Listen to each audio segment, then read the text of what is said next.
Jadi nggak usah khawatir belajar Pancasila seolah-olah bukan ajaran agama. Tapi itu bagian dari nilai agama. Insya Allah dapat pahala. Nah ini yang nggak ada di sekolah. Ini poin ini yang nggak ada di sekolah. Kalau musyawarah ya harus terbuka karena ada akal di Karena- sana memelihara betul. kritis ya kan. Betul, Dan lain-lain. kayak- Kalau tertutup, terus apa kata ketum partai berarti nggak berakal.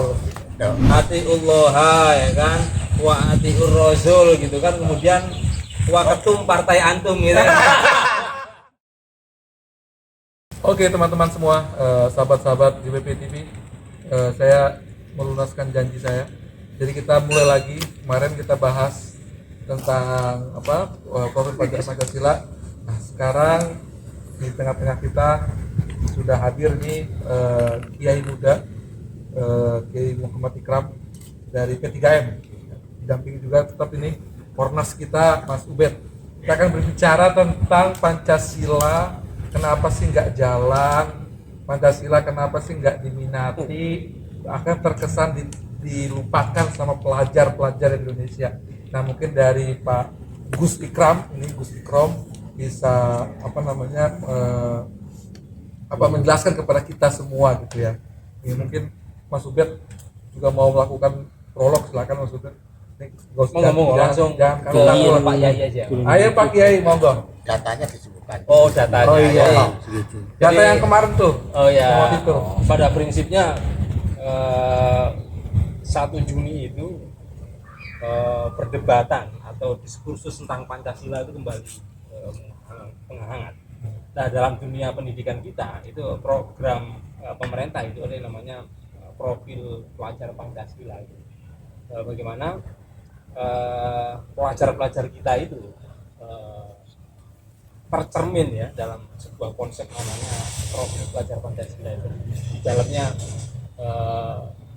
pelajar kita itu mandiri, bertanggung jawab, sadar tentang kebinekaan, kerjasama, toleransi dan seterusnya itu. Jadi profil pelajar Indonesia itu semacam itu nantinya kalau program profil pelajar Pancasila ini dijalankan dengan baik. Tetapi kemudian sebelum peringatan 1 Juni itu kita dibelalakkan oleh sebuah hasil survei yang ternyata pelajar-pelajar kita itu tidak menganggap Pancasila itu penting-penting amat. Jadi mau diganti ya monggo, kapanpun ya monggo, diganti apapun juga monggo. Jadi lalu kita sebagai orang tua, sebagai masyarakat yang berkecimpung di dunia pendidikan kaget. Ada angka presentasinya. Iya, 80% lebih. Banyak tuh 80% lebih. pelajar Indonesia. Saya pikir gimana itu? ini Kiai juga turut bertanggung jawab ya. Iya. Kenapa ada 80% lebih? Ini mereka bukan kemudian mereka bangga dengan Pancasila karena ini sejarahnya kan merupakan ijtihad para kiai termasuk kan Iya. dari kelompok Islam dan juga kelompok-kelompok agama yang lain untuk bagaimana supaya Indonesia ini setelah merdeka ini kemudian tambah kuat, tambah bersatu meskipun kita ini bineka ya, beragam gitu lah. Lalu muncullah kemudian negara kesatuan Republik Indonesia yang kita pilih, kemudian Pancasila yang kita pilih sebagai untuk pemersatu. Lalu dewasa ini kok tidak dianggap sebagai sesuatu yang penting. Saya pikir Kiai ikut bertanggung jawab terhadap Harus menjawab nih. problematika ini. Dosa siapa gitu. Dosa Iya, siapa? iya. Jadi begini ya. Ya turut prihatin. Kalau memang fakta di penelitiannya sampai 80% itu pelajar kita, apalagi anak muda SMP ya, tingkatan SMP, SMA. kemudian sampai 80% itu tidak peduli lagi dengan Pancasila, mau dirubah seperti apa terserah. Nah ini kan kelihatan hampir tidak ada pendidikan, kemungkinan dari orang tuanya juga. Selain dari sekolah kurang, bisa jadi dari orang tua. Nah, saya melihatnya begini, Mas. Ya, ini serius kan? Jadi, Kurang satu tadi, orang tua kurang, sekolah kurang, tokoh agama juga kurang lagi. ya, jadi begini. Atau ini. Ceritanya begini. Tokoh agama tidak menganggap memahami Pancasila bagian dari agenda agama. Nah, justru ini yang ingin saya sampaikan. Pertama, orang di Indonesia ini di dalam penelitian, mungkin di dunia dunia ya, orang yang keterikatannya dengan agama paling tinggi itu Indonesia.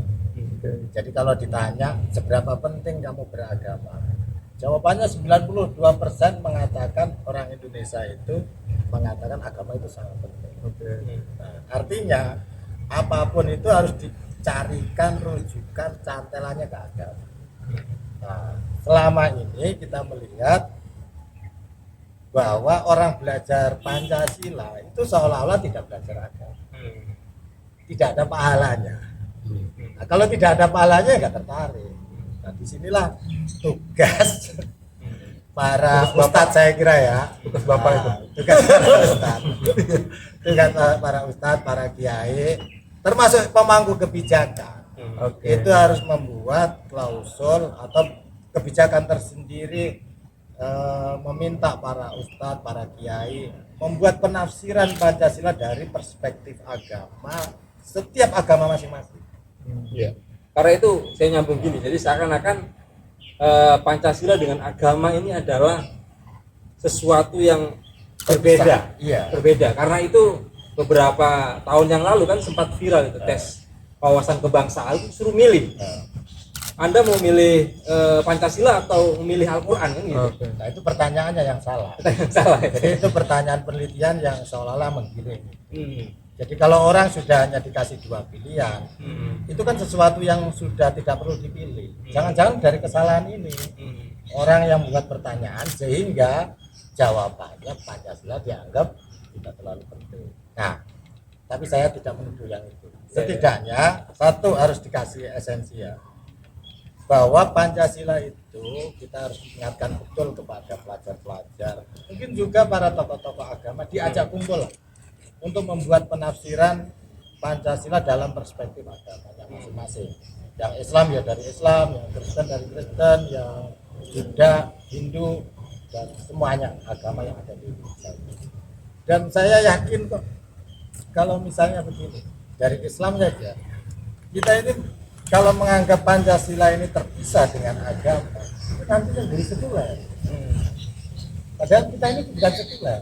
Memang Pancasila bukan agama, tetapi Pancasila tidak ada satupun nilainya yang bertentangan dengan agama. Nah, makanya begini, misalnya satu, kalau kita ingat di dalam Islam ini nanti kalau perspektif penafsiran dari agama lain tugasnya anggota GPPI yang dari teman lain. Ya. Kebetulan Islam saya dari P3R. Perspektif Islam ya. P3R. Pesantren. Perhimpunan Pengembangan Pesantren dan Masyarakat. Nah, kalau kita ingat ada maqasid syariahnya yang dirumuskan oleh Imam Syafi'i itu, setidaknya kan ada 5 prinsip yang harus dipegang betul oleh orang Islam. Nah, yang pertama hifdzuddin. Nah, hifdzuddin itu menjaga agama. Tugas kehidupan berbangsa bernegara itu menjaga agama. Maka dituangkan dalam Pancasila ketuhanan yang Maha Esa. Makanya orang se-Indonesia ini hampir semuanya beragama. Setidaknya punya keyakinan bahwa Tuhan itu ada. Bagi orang yang penganut paham keyakinan-keyakinan itu, mereka meyakini Tuhan itu ada. Lalu di dalam maqasid syariah itu ada hifdzun nafs wal qulub, menjaga kita ini manusia dan juga kewibawaan. Maka dituangkan juga itu kemanusiaan yang adil dan beradab. Ini kan untuk menjaga kewibawaan manusia. Jadi Islam mengajarkan kesetaraan itu penting. Nah, bentuknya bagaimana? Yaitu kemanusiaan yang adil dan beradab. Dengan terbentuknya nilai ini, nanti ukuran-ukuran pelajar yang tadi dikatakan sebagai toleran, kemudian saling bisa tolong menolong, kemudian bisa bekerja sama, gotong royong. Nah, gotong royong ini kita sudah sepi peminatnya, atau mungkin Pak RT-nya males untuk umumkan. Ada yang ini, ada yang iseng jatuh di kolaborasi. Padahal gotong royong pakai kolaborasi ya. Dan era sekarang itu memang saya melihat harusnya lebih pada ta'awanu 'alal birri wat taqwa. Jadi kolaborasi. gotong royong, tolong menolong. Nah, kolaborasi itu penting. Nah, kita juga diajarkan untuk hidup nasl, menjaga orang itu punya hak untuk punya keturunan. Nah, agar kita punya hak keturunan itu Islam juga mengajarkan bagaimana agar bersama. Makanya Pancasila dituangkan Persatuan Indonesia. Persatuan Indonesia ini dalam bentuk kerja gampang, dipahaminya mudah. Persatuan Indonesia berarti persatuan seluruh warga bangsa Indonesia, apapun agamanya. Kalau tidak bisa bersatu, bertengkar terus, gitu, kapan buat anaknya? Nah, disinilah hifdzun nasl yang diwajibkan oleh agama itu diturunkan di dalam bentuk klausul Pancasila. Kita di dalam konstitusi syariah ada hifdzul aql. Hifdzul aql itu mempercayakan bahwa orang itu ya harus punya pendidikan. Orang berpendidikan itu ketika sudah pintar dipakai apa? Ketika memutuskan persoalan. Disitulah pentingnya permusyawaratan. Silakan berapa? Apal saya. Iya. Aman saya aman. Lulus. Saya aman lah itu. Tuh apa PWK ya. P4. Kayak itu yang ujian PWK, PPW. wawasan kebangsaan. Iya. Lulus. Iya, disinilah pentingnya orang dididik terus biar pintar, Oke. biar cerdas, biar kalau buat undang-undang itu sesuai dengan bukti ilmiah. Jadi jangan sampai undang-undang itu hanya diputuskan hanya one man one vote, kebenaran voting. Kebenaran voting itu standarnya di bawahnya kebenaran musyawarah. Kalau musyawarah terbuka itu orang semuanya tidak akan kalau yang benar pasti dikatakan. Orang yang mau curang susah karena dilihat oleh publik bermusyawarah. Nah, inilah pentingnya permusyawaratan, perwakilan. Tidak semuanya petani harus diajak musyawarah yang tidak pada bidangnya. Petani harus diajak musyawarah bidang pertanian. Bengkel diajak musyawarah bidang sesuai bidangnya. Terus musyawarahnya tertutup apa terbuka gitu? Terbuka. Terbuka ya? Terbuka. Oh, terbuka. Meskipun bocorannya tertutup, enggak? Harus terbuka. Namanya musyawarah itu mencerdaskan Harus anak terbuka bangsa. ya. Mencerdaskan anak bangsa. Harus terbuka. Ya, masa ditutup-tutupin? Ya, enggak apa. Tapi sekarang nih musyawarahnya kan trennya nunggu instruksi dari ketua Dari partai. ketua partai. Nah itu. Maka harus kita ajarkan permusyawaratan. Musyawarah yang benar di dalam setiap masing agama seperti apa. Kalau dalam Islam jelas wasyawirhum fil amr wa antum syura bainahum. Artinya ketika kita disuruh bermusyawarah itu dia tidak ngumpet. Kalau ngumpet itu mah uzlah namanya. Kalau musyawarah itu kumpul. Jadi musyawarah itu ibaratnya menjaga akal tadi itu ya. Nah, Nah, kalau yang biar tadi itu gimana tuh? terputus. Udah berakal dong. Iya, karena sekarang itu ada ini kan, ada penyelewengan gitu kan. Jadi atiullah ya kan, wa atiur rasul gitu kan. Kemudian wa ketum partai antum gitu. Iya, berarti kalau yang kayak gitu gimana tuh? Kalau yang atas instruksi Ini saya kira partai itu nanti gimana tuh? buat tema tersendiri. Nggak, berarti nggak berakal kan Pak Kiai? Ini buat tema tersendiri. Nggak berani beliau. Biar KPU yang undang. Kita pojok-pojokin nih. Biar KPU Ya yang udah, nanti kita undang Yang jelas. KPU ya, kita undang KPU nanti. Kalau KPU tutup nggak Bawaslu. berakal berarti. Biar KPU dan Bawaslu yang undang. Oke, baik.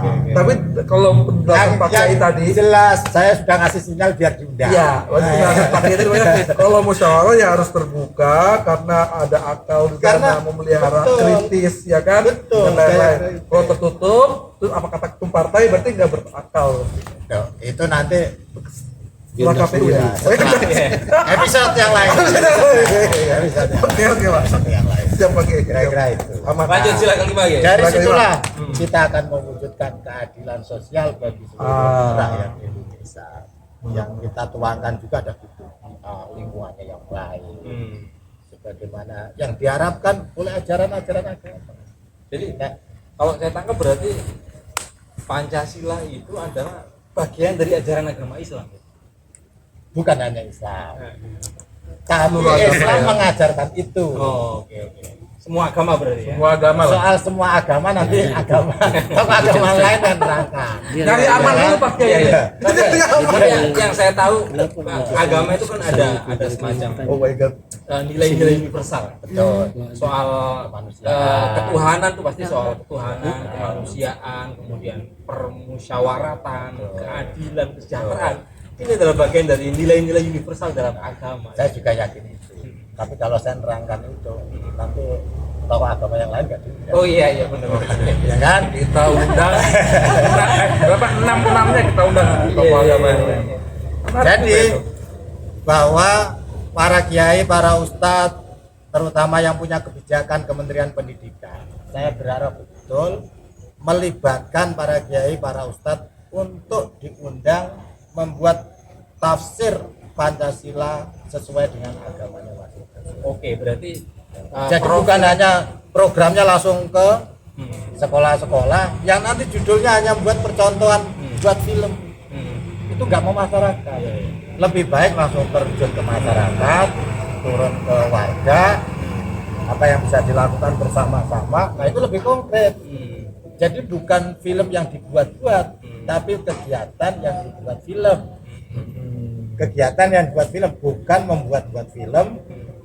Nanti baiknya hanya di luar contoh aja, contohnya pameran saja. pencitraan aja pencitraan.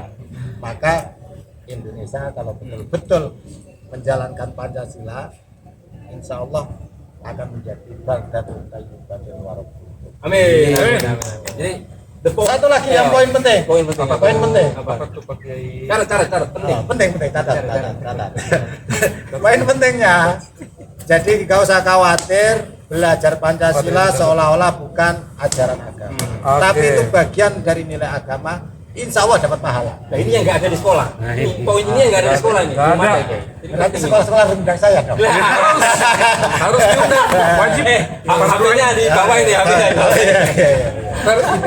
Mbak editor tolong tulis HP-nya Pak Kiai keras. Iya, jadi Jadi ini sekolah penting itu bicara belajar. soal Pancasila, kemudian profil pelajar Pancasila, kemudian tidak menambahkan atau apa ya, tidak ada penjelasan dengan soal perspektif agama ini apa ya? Kering. Ibarat masakan itu nggak bisa matang, nggak bisa matang Kalaupun karena ruhnya itu di situ, karena ruhnya. Kalau ruhnya di mateng situ. itu di lidah nggak kurang tepat. Oke. Karena rasa cita itu kan agama Karena itu juga tadi kata Pak Kiai kan, karena Indonesia ini adalah negara yang apa istilahnya beragama, pemeluk agama banyak. 92%. Semua beragama Pak Kiai ya. Jadi memang harus ada penekanan agama dalam proses melakukan Pancasilisasi lah gitu, membuat karakter Pancasila itu. Karena memang beberapa kasus saya ketemu dengan anak-anak yang terlibat dalam kasus terorisme ini kan udah mulai banyak kan, ada yang berangkat ke ISIS, ada yang Iya tuh, yang Suriah tuh mahasiswa melakukan bunuh diri secara mandiri, belajar lewat medsos. Itu mereka teragitasi dengan mencoba mendikotomi atau menjauhkan Pancasila dari doktrin agama gitu. Contoh misalnya kasus bagaimana calon teroris ini merasa kebingungan ketika didoktrin dengan misalnya kenapa harus pakai Undang-Undang Dasar 45, kenapa harus pakai Pancasila, Anda itu Muslim misalnya, Anda punya dasar Al-Quran, punya hadis, itu kitab suci dari Tuhan sudah sempurna, ada Al-Quran, ada hadis, kenapa nggak kamu pakai sebagai umat Islam, tapi malah pakai Pancasila sama Undang-Undang 45 yang itu buatan manusia. Jadi ditanya, kau akan pilih sesuatu buatan manusia atau buatan Tuhan? Lebih sempurna mana ciptaan manusia, Undang-Undang 45 dan Pancasila itu, dengan ciptaan Tuhan yang Al-Quran dan hadis itu? Nah, ketika orang tidak punya perspektif yang cukup kuat tentang agama dan Pancasila dan seterusnya, maka dia akan bimbang dan bisa terjebak pada pertanyaan itu. Kalau untuk segmen ini mungkin membutuhkan minimal 3 jam. 3 jam ya. Saya untuk menerangkan Berapa bahwa SKS tuh? 3 jam. jadi antara 4 SKS deh tuh kayaknya. apakah mana yang lebih unggul, baru pertanyaannya udah salah. Nah, Ciptaan Tuhan apa ciptaan manusia? mestinya kalau kita ini berislam yang kita ikuti kan Kanjeng Nabi Muhammad. Iya, Al-Qur'an lah ya. Karena khuluquhul Qur'an. Nabi Muhammad itu ya akhlaknya ya Al-Qur'an itu. Tapi ketika bernegara Madinah, apakah Al-Qur'an kemudian menjadi rujukan implementasi undang-undang yang utama untuk sosial kemasyarakatan? Ternyata Kanjeng Nabi juga mengeluarkan Kanjeng Nabi juga mengeluarkan Shahifah Madaniyah. Apa itu Shahifah Madaniyah? Yang kurang lebih kayak tapi ada Konsensus lah, berpasar-pasar. konsensus ya. Ada undang-undangnya. Iya, iya. Jadi Madinah dibuatkan undang-undang. Nah ini yang nggak banyak orang tahu. Dan Makanya- pelajar kita nggak sampai pada gini. Udah. Jadi kita lanjut 3 jam lagi nih. Ya, 3 jam. Tolonglah. 3 jam. Udah. Benar, cocok ini pas. Jadi kalau aku sepakat tadi itu ya. Ini mau berapa jam ini? Nanti 3 jam, potong dulu 3 jam nanti. Serius. Serius. Ada waktu kan? Ya pokoknya ini Tanggung jawab Pak Kiai loh ini. ya saya 80% Pak di Kiai. segmen ini saya ingin menyampaikan bahwa orang yang belajar Pancasila secara tidak langsung juga mempelajari agama. Maka orang yang mempelajari agama juga dapat pahala. Coba dikreasikan, wow, belajar Pancasila nanti pahalanya di surga sebelah mana? Nah, apakah tidak boleh untuk membuat kenyamanan masyarakat, kemudian tolong menolong isinya rukun damai, kan itu balasannya surga. Maka belajar esensi dari Pancasila yang diimplementasikan, orang Islam baru niat aja udah dapat pahala, apalagi mengamalkan. Maka insya Allah orang Indonesia berpotensi untuk masuk surga. Amin. Yang terakhir tuh menarik. Yang terakhir tolong digaris merah gitu ya. Yang belajar Pancasila masuk surga. Gitu. Yang mengamalkan Pancasila dengan baik benar itu juga mengamalkan agamanya dan Amin. pasti masuk surga. Amin. Yang ngomong ketuamu ini. Calon. Oke. Itu menarik sekali teman-teman semua, sahabat-sahabat semua. Kita bicara tadi tentang Pancasila perspektif agama lah ya gitu, bahwa ternyata tadi menjadi Pancasila menjadi Muslim yang baik, menjadi Pancasila menjadi Kristen yang baik, Katolik yang baik, Buddha yang baik, Konghucu yang baik. Ya, Pancasila itu disari dari seluruh agama. Kalau saya ngomong nggak masalah, kan saya bukan MUI atau apa gitu. Jadi begitu, terima kasih Pak Kiai Ikram dan Mas Ben, Mas Raji, Komnas JPPI dengan diskusi kita pada sesi segmen podcast kita pada sore ini.